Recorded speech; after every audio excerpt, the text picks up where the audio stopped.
Let's talk about the LVCP. Said that? Who the fuck said that? The landing craft vehicle personnel. About 20,000 of these bad boys were created, and it's estimated that only 5 remain. It seems time has not served these waterborne legends well. As in most Hollywood epics, the background and props have always taken second fiddle to the main protagonists. Therefore, decent celluloid covering the LCVP have been pretty difficult to locate.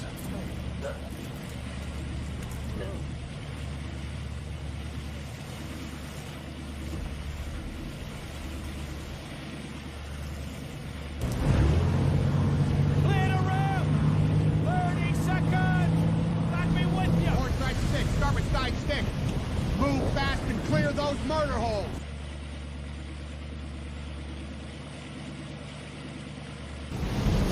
Plenty of beef between men. 5 men is a juicy opportunity. 1 man's a waste of ammo. Keep the sand out of your weapons. Keep those actions clear. I'll see you on the beach. Well, Tom, spare a thought for that pimped out ride you're using. If it wasn't for the legend of his Jack Higgins, you'd probably be paddling to the beach in a canoe. Cometh the hour, cometh the man. Yes, the man, the myth, Jack Higgins. Jack could sell cocaine to the Colombians. Here we can see him convincing the top brass that they need his boats. Insight, foresight, or just pure luck, call it what you will. Jack brought the last shipment of mahogany that came out of Malaysia before the Japanese invaded. And so we have a man who dared to dream. Here we can see boats being produced 24/7 in the streets. Initially he had 400 employees, but as orders poured in, by 1945 he employed 20,000 and became the biggest employer in New Orleans. I have got to admit I never thought these bad boys were made of wood. They always looked like they were steel construction in the movies. I believe that only the bow door was steel, at least it gave the men some protection. Correct me if I'm wrong. Just take a moment to savour the simplistic but elegant construction techniques used in the building of these craft.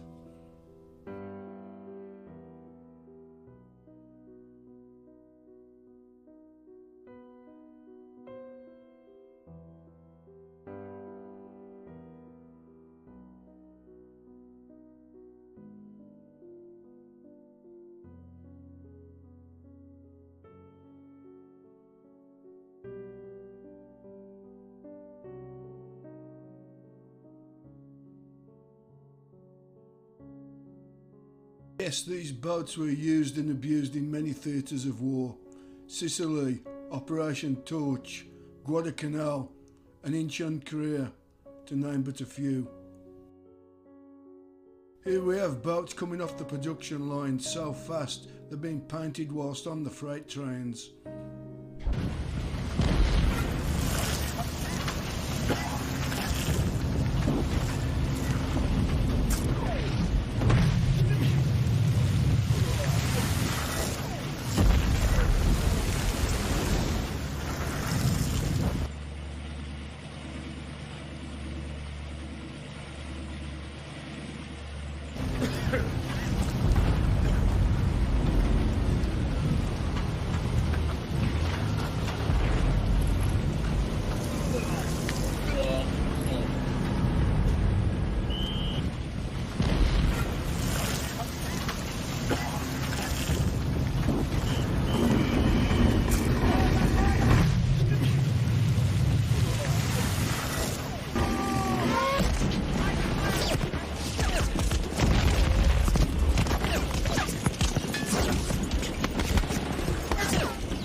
Just over 36 foot long and just under 11 foot wide, the LCVP was not a large craft. Powered by a 225 horsepower diesel engine, it gave a maximum speed of 12 knots and it would sway in choppy seas, causing seasickness.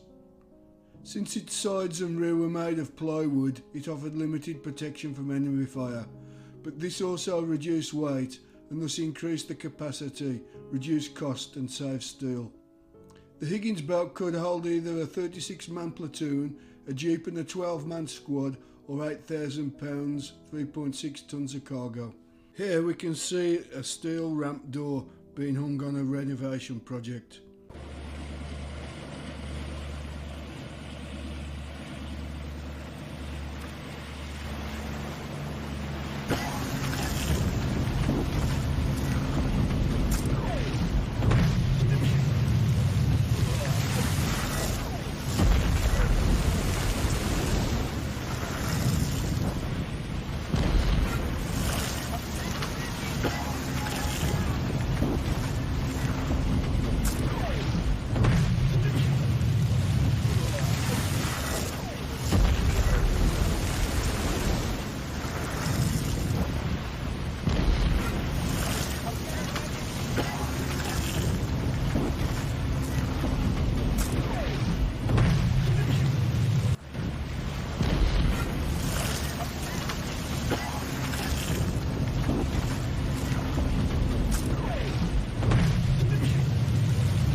And just when you thought it could get no better, I bring you a genuine LVCP training video.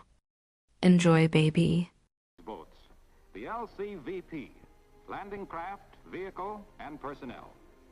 It's referred to as the VP, and sometimes it's called a Jeep lighter.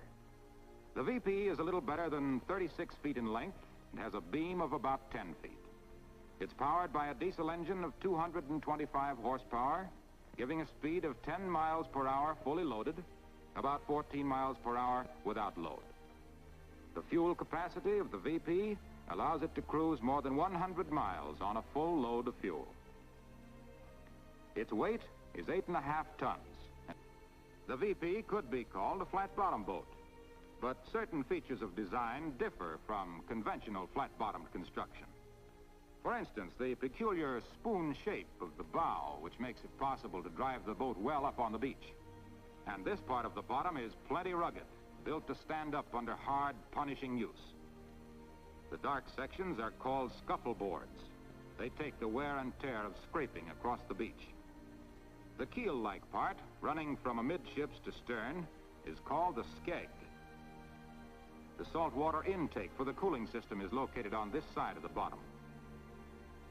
The skeg is supported aft by a strut, which also supports the shaft and propeller.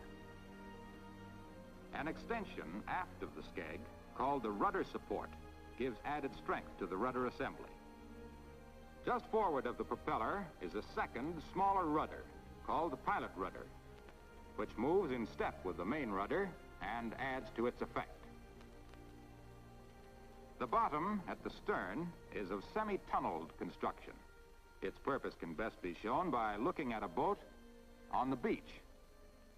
Notice first that the skeg takes the weight of the stern, protecting the propeller and rudder. The tunneled construction permits the propeller to be mounted higher than would otherwise be possible. In this way, the propeller gets a full bite amount of water. Let's take a look inside the LCVP. You will note that more than half the overall length is taken up by the forward compartment, where troops, cargo, or equipment is carried. Floorboards in the bottom give access to the bilges for inspection and cleaning. The sling used in hoisting the boat is stowed beneath these boards. A rack for convenient life jacket stowage is installed on the port side. The engine compartment is not quite so simple. The diesel engine, engine controls, steering controls, and most of the boat fittings are located in this space. The wheel and the engine controls are abreast of the engine housing on the port side of the boat. Say, engineer, help us out here a minute, will you? To the right of the wheel is the shift lever. It's in neutral now. Moving the arm forward puts the engine in forward gear. All the way back puts it in reverse. This same lever serves as a throttle. Turning it to the left increases the speed.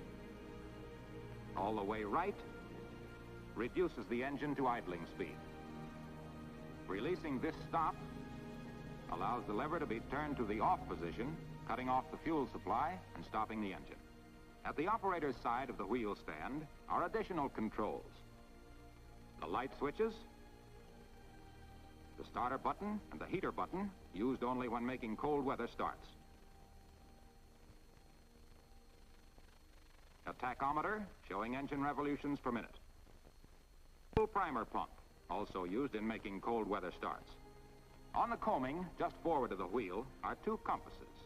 They aid the operator in holding his course when visibility is low. At the top, an electric compass repeater connected to the Magnuson compass. Just below it, a small magnetic compass. One thing more, in order to give the operator a clear view over the high ramp forward, the wheel may be raised.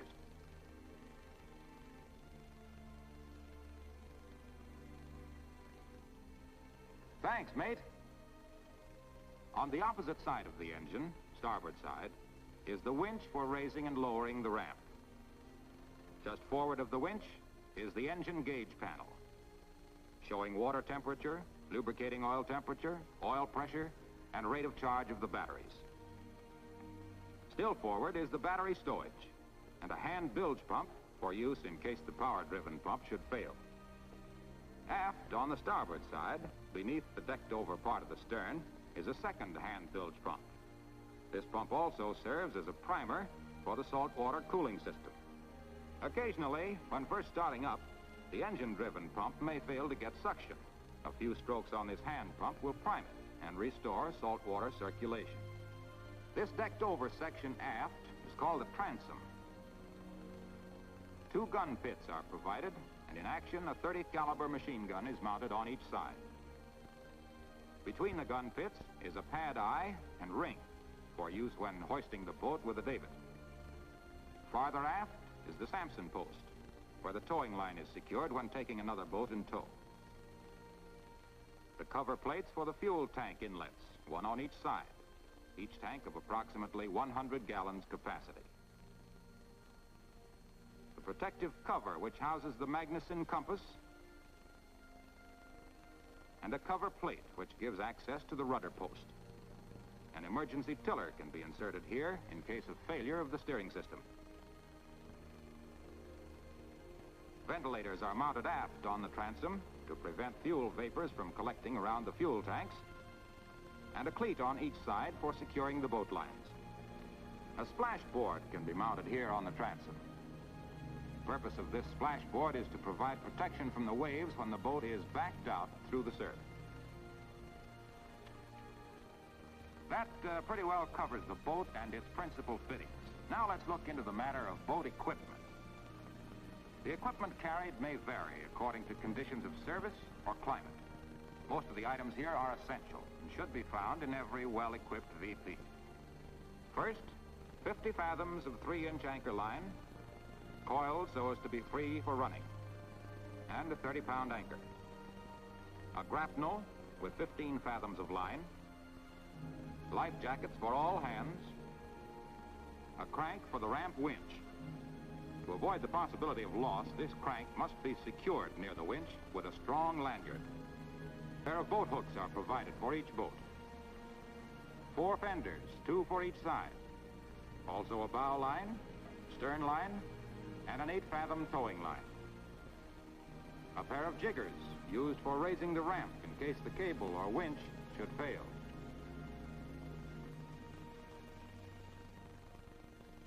And of course, boat buckets and the inevitable swab. A toolkit for engine and general repairs. Small gear such as this is stowed in the boat box.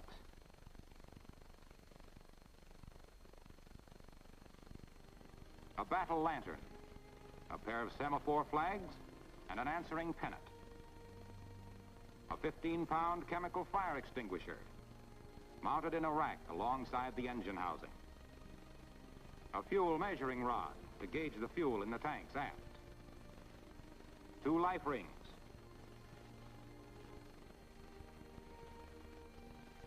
Next, and this is very important, a 5-gallon can of oil of the specified weight for engine lubrication. And 5 gallons of fresh water for the engine cooling system.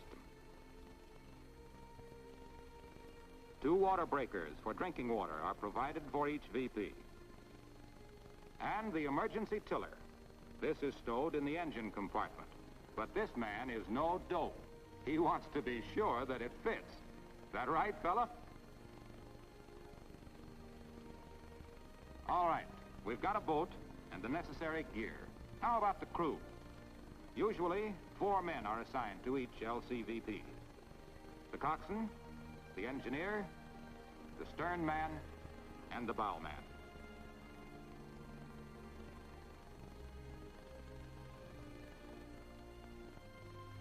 The man assigned as operator, regardless of his rating, is called the coxswain.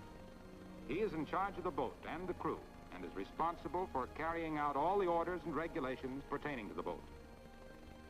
A good coxswain takes real pride in his ability to handle his boat correctly and smartly at all times.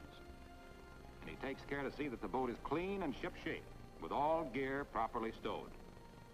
The engineer has received special training in the care of and repairs to boat engines. His main job is to keep that engine in top operating condition. On the run into the beach and on the return to the transport, the bowman handles the starboard machine gun. The stern man handles the port machine gun. When the VP nears the beach, the bowman goes forward and stands by to handle the ramp safety clamps. On order, he releases the clamps.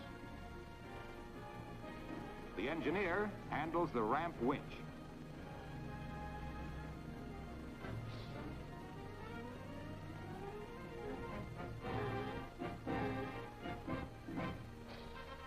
When the ramp is raised, the stern man assists the engineer.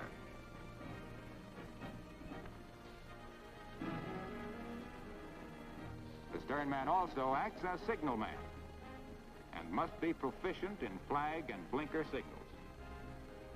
Of course, all hands are concerned with boat cleaning and upkeep in addition to these special duties. The duties of the various members of the crew are, of necessity, completely interchangeable. There's just one exception. Because special training is required to make repairs to the engine, other boat crew members are not required to be able to perform all the duties of the engineer. However, each man in the crew must be able to act as coxswain, as signalman, or as gunner.